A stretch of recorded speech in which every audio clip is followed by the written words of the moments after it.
They struck a deadlier blow. At Iseron, in the village hall, they laid an ambush. Down the hill opposite, they were expecting 2 lorries full of technicians from the radar station. When the first lorry appeared, it came under fire and slithered to a halt. All 9 Germans on board were killed.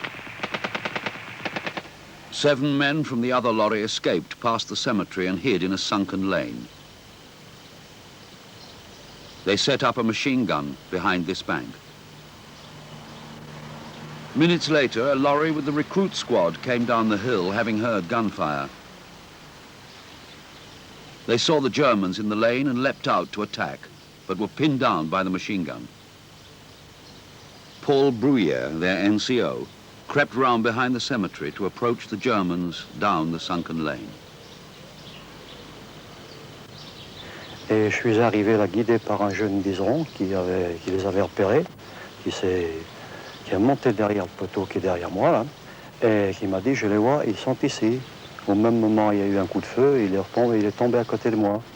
Je l'ai allongé sur le bord du chemin et j'ai pris sa place derrière le poteau mais sans me montrer. Et j'ai jeté une grenade, une première grenade qui a tombé dans la terre à côté, donc sans effet, et j'en ai jeté une deuxième qui a tombé en plein sur la mitrailleuse et les servants de la mitrailleuse. À ce moment-là, il y a Clément qui était arrivé parce qu'il savait que j'avais que 2 grenades qu'il m'en apportait. Il en a découpé une et me l'a tendue, mais je lui ai dit attends, il ne faut pas en arrêter de grenader, je pense qu'ils vont se rendre. Ils avaient mis un chiffon blanc au bout d'un fusil. Alors je leur ai crié en anglais stop fire, et hands up, come here, come here. Pendant 3 minutes, il ne s'est rien passé. Puis il y a eu un bruit de casseroles bousculées. Ils jetaient leurs casques et leurs armes et se sont présentés à nous en levant les mains. The 7 Germans were executed and buried near the camp. Such